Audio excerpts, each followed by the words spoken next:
Hi, so may nagtanong ulit. I think it's a follow-up question. Sabi niya, kung top 5 cursor GF material naman ang sasagutin mo. Okay, top 5 cursor GF material. Okay, start of number 5. Bibigay ko siya kay Kelly tsaka kay Sharyap. Obviously marami silang mga similarities. Parehas silang Chinese, maliit, maputi, singkit, talented din sila pareho. So, yun, kaya tinabla ko sila. Thing is, bata pa silang pareho, no? I don't know kung mature na sila enough para sa mga ganitong bagay, but hey, it's worth the try. Bakit hindi ikaw ang magmulat sa kanila sa kamunduhan? Besides, marami akong kilala na, alam nyo, na type yung mga ganitong klaseng babae, mga chinita. So, hey, wala mang mawawala. Number 4 bibigay ko kay Kay.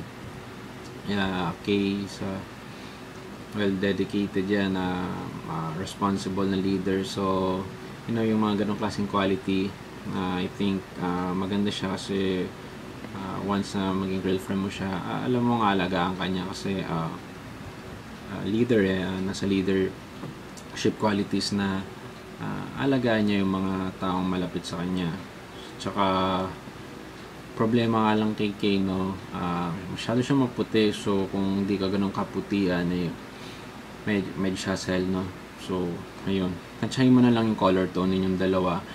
Kung bagay, edi ayos. Kung mumukha kayong gatas na may choco, think twice na lang, Number 3, tabla ulit. Bibigay ko sa mag best friends, Nix at saka si Ada. Unahin natin si Nix. Si Nix, alam nyo, kung merong personification ng salitang sakripisyo, si Nix yun. Grabe to si Nix. Lahat gagawin para sa pag-ibig. Believe ako dito kay Nix kasi basta iba yung dedication niya, kapag nagmahal yan, wagas, as in wagas with a capital W. Si Ada naman, yun, syempre isa to sa mga eligible bachelorette sa Cursor. Thing about kay Ada is napaka OC niya, so she's really into the details.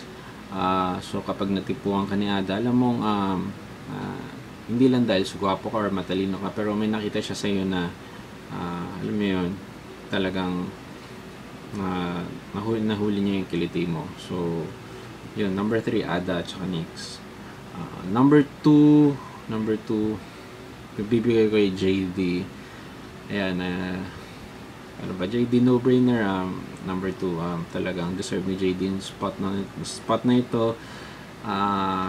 Masabi natin JD, Jean Dominic, yun, napaka-classy, sobrang classy ng pangalan niya, Jean Dominic. So yun, syempre gusto natin may magandang pangalan yung girlfriend natin, Jean Dominic.